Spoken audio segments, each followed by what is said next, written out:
Hello everyone, welcome back to the channel. I hope you're doing well.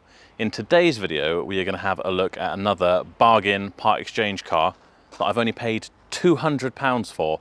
It's not a car we want to retail from here, but if the car's not too bad, then I don't think we can go too far wrong, and hopefully Sophie can sell this from down the farm. So let's have a look at our £200 Corsa D.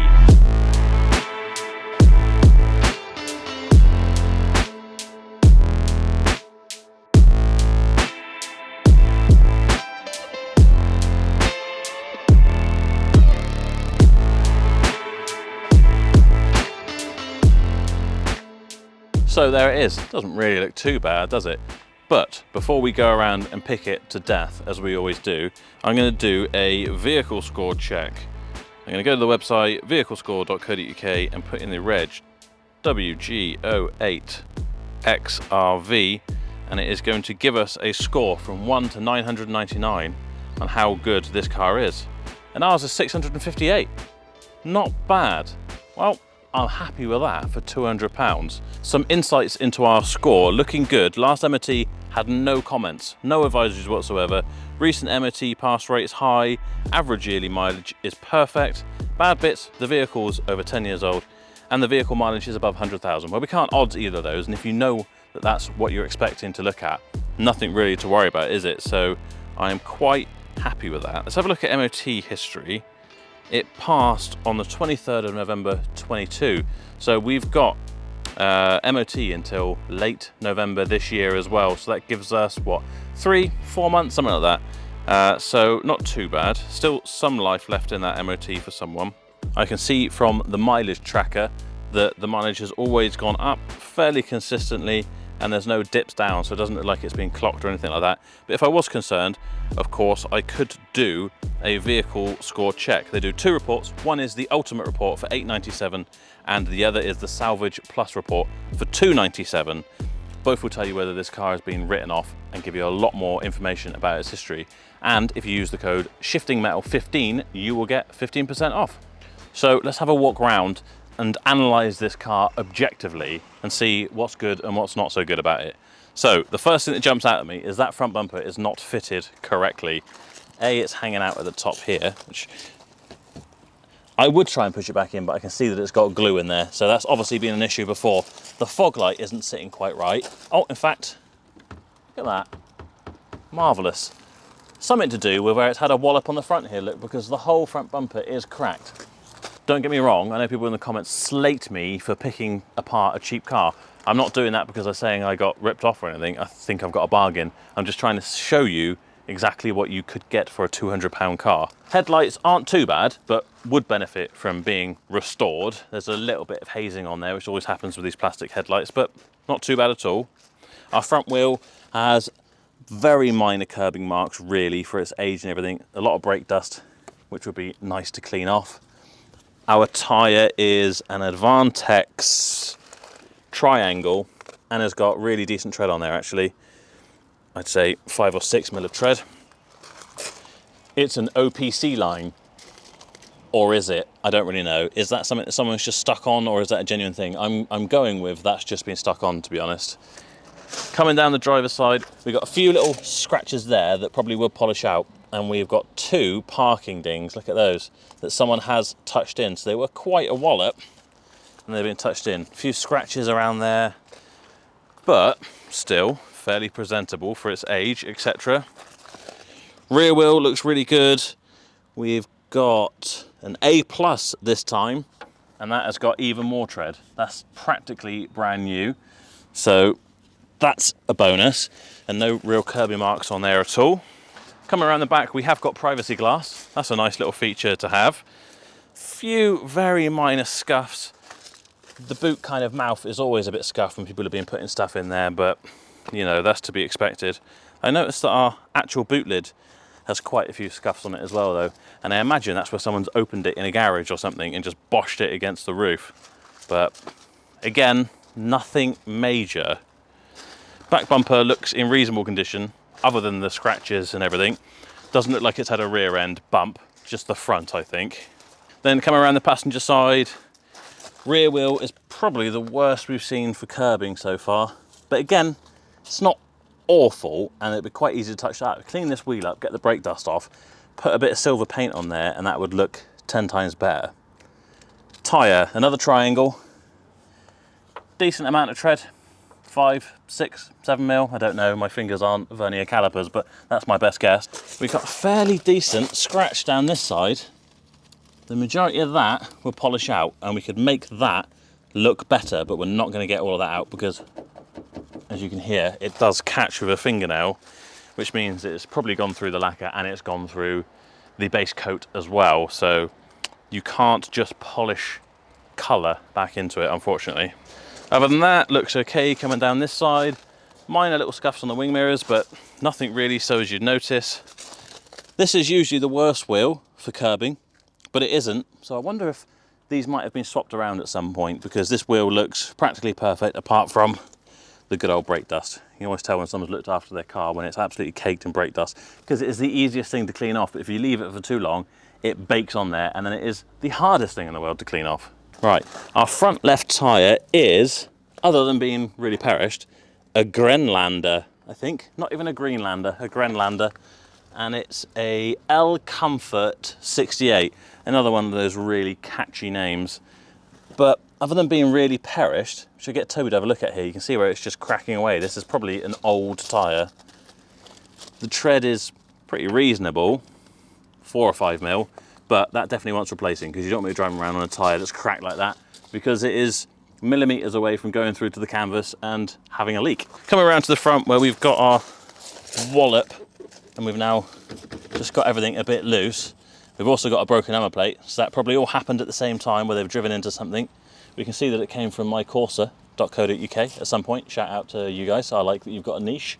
Good for you. I wouldn't have a niche in one of these, but whatever works for you. The bonnet has got a few dents in it as well. What that's been caused by, I don't know, because it's a little wiggly line there, something, a few different bits there by the looks of it. So I'm hoping that this wasn't a person. We've had damage on the bumper here. Could it have been? That's what we're going to say. This has definitely been a murder weapon. We're going to assume it wasn't, hope not, but something has caused some damage there. Perhaps if they were opening the boot inside a garage, maybe they've done the same with the bonnet. I don't know. Let's have a look inside. We have only got the one key, but it is a remote. It doesn't work. That's not shocking at this price point. I wonder if the central locking will work just off the key. I'd say no, actually. Nothing seems to be happening. So our central locking doesn't seem to work. Oh, not only is it an OPC line, it's also a VX Racing model, as we can tell by a little side step in there. Look. The first thing you notice when you open this door is just, it's like being punched in the face by a dirty old ashtray. It absolutely howls of cigarette smoke in here.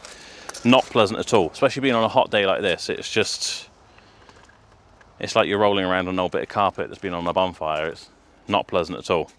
Obviously, it could do with a seriously good valet in here. The seats are pretty grubby. They could do with a good hoover out as well. Our steering wheel's looking a bit worse for wear. You can see how it's peeling away. But again, I'm not complaining. I'm just pointing out the situation that we have with our car currently. The seat's been driven by a gangster again. I don't know if that's because Jordan's been in there or maybe Josh, I don't know, but it's practically a beach recliner. It doesn't look too bad in the back. You can see there's plenty of fag ash in there.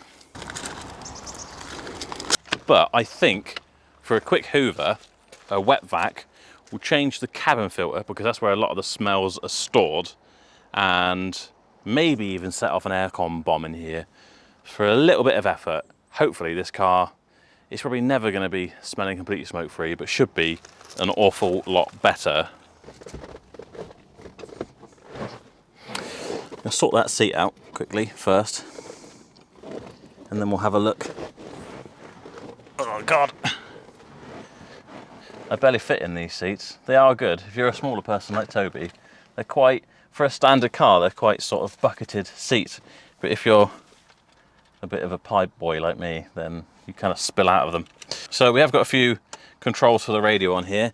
It doesn't look like we've got cruise control. We don't have automatic lights or anything fancy like that.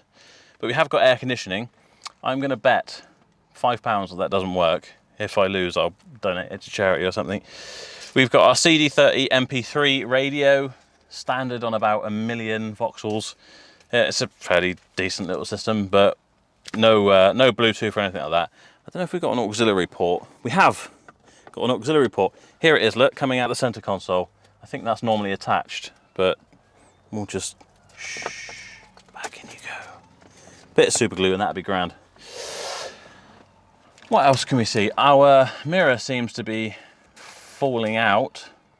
I'm not going to pull that too hard, but as you can see, it is kind of hanging out. That's still in there. Talking of falling out, the real test is, I'm going to open the passenger door and you can come around and we're going to test this glove box, because these are notorious for just falling out. And I can tell by the way it's hanging from the bottom that broken. Something to do with the hinges. These and TT's.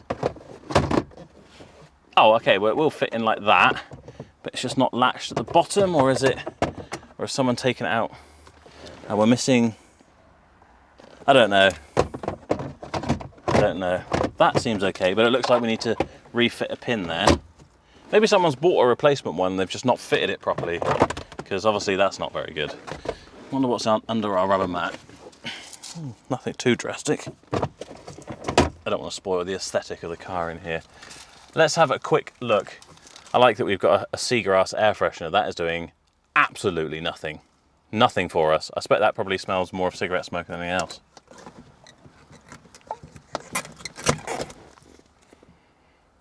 Yeah. Smells like your clothes after a nightclub back in the day when they let you smoke inside. Let's have a quick look in the boot. No parcel shelf. We've got an oil cap for the engine. That's concerning. We'll pop the bonnet in a minute. Hopefully there is one on there, but why we've got a spare in the boot confuses me. We've got our jack. We don't have, oh.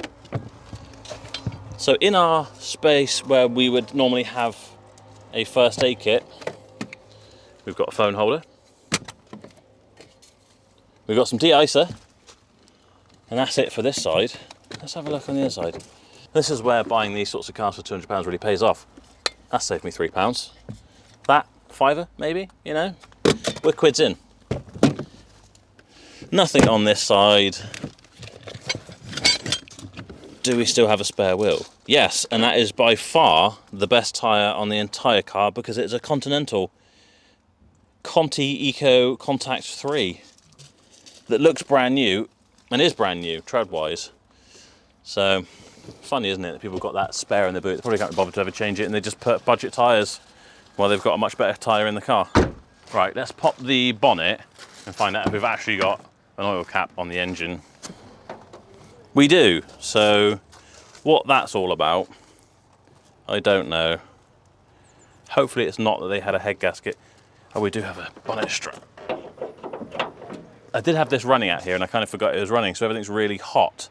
So whether I'm going to be able to show you the coolant or not, because that looks, yeah, that's piping hot. So I can't really show you the coolant, which is not ideal. But I'll crack the oil cap if I can, because as you know, I'm just not very good at opening oil caps. I think people are stitching me up with them. Oh no, this one's fine. Well, looks okay.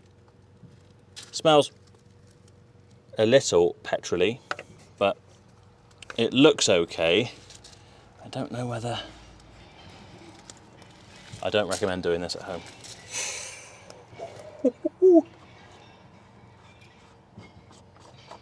Okay, don't do that at home. It looks all right in there. Toby can have a quick look in there. You can see there's a bit of sludge and whatever in there, but nothing that looks like oil. And the coolant looks... Otherwise, there's a bit of oil around our air intake here, around our throttle body. So I wonder if it'll smell oily when we start driving it. But other than that, it looks okay. Jordan told me that this had a service book in the glove box. Well, as we know, the glove box had fallen out on the floor. There wasn't a service book there. We got a V5, we got one key. So I assume that means we don't have any service history whatsoever. And Jordan's just taken the customer's word on that, or made an assumption. So that's not very good. That would have been nice to have that. But still, it's only £200, so we're not going to fret. Just means that we probably ought to do a service just so that we know that it at least has got some decent oil in it. Should we take it out for a spin?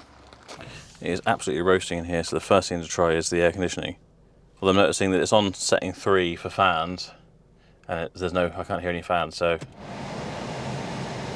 it needs a resistor for the fan blowers.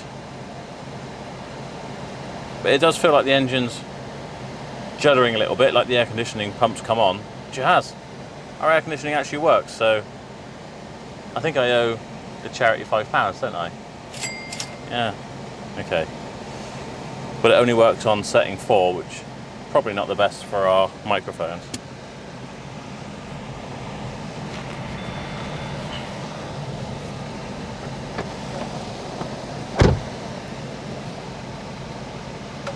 It's like rocking around on the back. I assume that's our oil cap and... Well, this car surprised me with the air conditioning working already, so hopefully it will drive surprisingly well.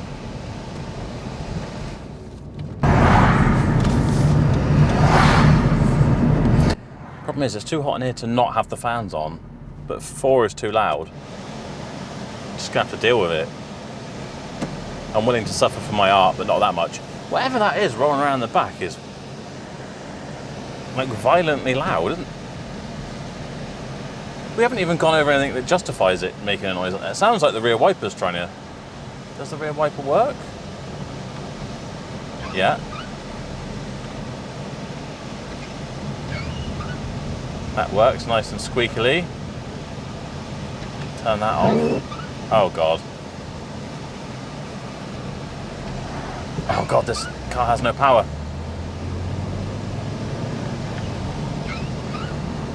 Oh God, I'm going to be tortured by squeaky wipers and noisy fans. How do I turn it off?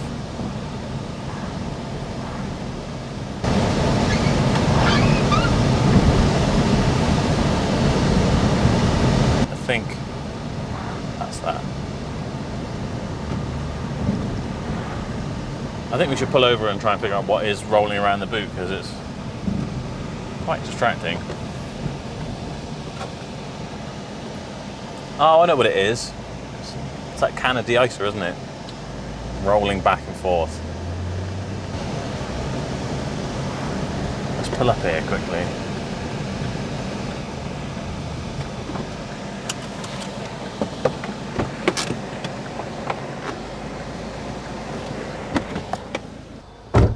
Now we know why they had it stashed in the secret first aid kit hole. Smashing.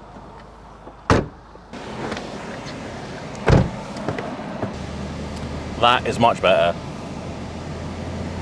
It's disconcerting when you got a noise like that. This so far actually drives all right. Yes, I don't even know, I didn't look what size engine it was. Did you figure it out? I got a feeling it's a 1.4. Yeah, it's a 1.4, which is by far my least favourite Vauxhall engine, because they're just dead to the world. There's just nothing seems to happen with them. And it's still £180 a year to tax. That seems excessive for a 1.4 Corsa. I've only just noticed something interesting. It says we're doing 80 miles an hour. We're definitely not doing 80 miles an hour. 70 it's saying now. Or, no, that is the speedo, and that's the tacho, which is saying 2,000. I could believe we're doing 20 miles an hour. I can't believe we're doing 8,000 revs or 80 miles an hour. But now we're doing... This is the fastest Corsa I've ever driven. We're now doing 95 miles an hour. That's interesting. I wonder what's happening there. I wonder if it needs a new wheel speed sensor or something. It could be playing up, I suppose. We need to see if we can top this out now. 120 miles an hour off the speedo, which would probably be the equivalent of about 40 miles an hour. Other than the speedo, everything seems to work fine. Brakes are all good, it's tracking right. Suspension seems okay, there's no weird knocks or bangs. It picks up as well as you'd expect a 1.4 Corsa to pick up, which is very slowly. Just be interesting to figure out what's going on with that speedo, as we're now supposedly doing 100 miles an hour.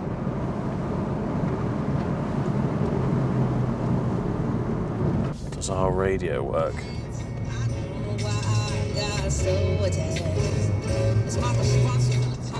Yeah, that works as you'd expect. Your window work? Both windows work. So far we need to sort out the speedo, probably want to do a service, and we need to get a heater blower resistor so that we can have speed 1, 2 and 3, not just speed 4. Not too bad really. I think there could be a bit of money in this. I think when we get back we'll have a quick look, see how much this is actually worth, because I don't really know. I think it's probably, what, £1,000 car these days? Which would be fine by me if we spend 100 quid or so fixing it. I can live with that. But first off, I want to see if I can get this thing off the clock.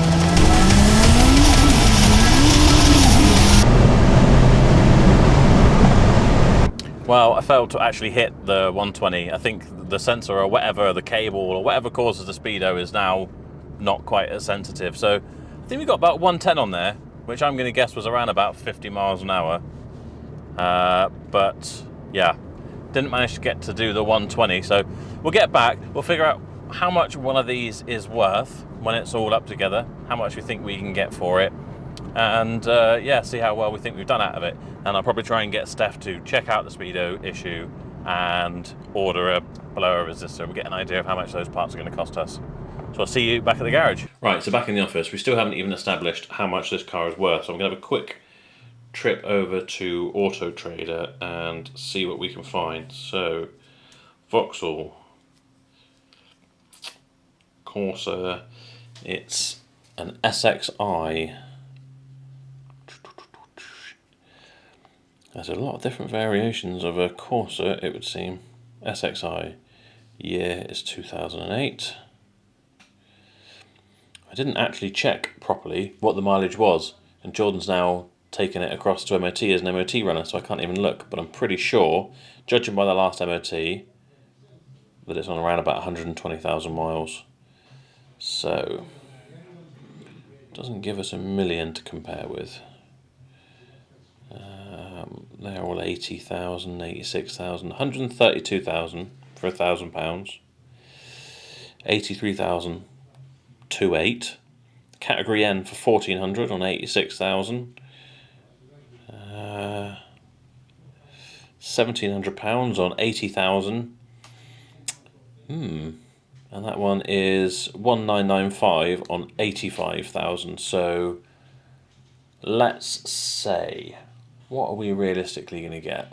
Let's say £1,250, I think, is fair by the time someone negotiates with us.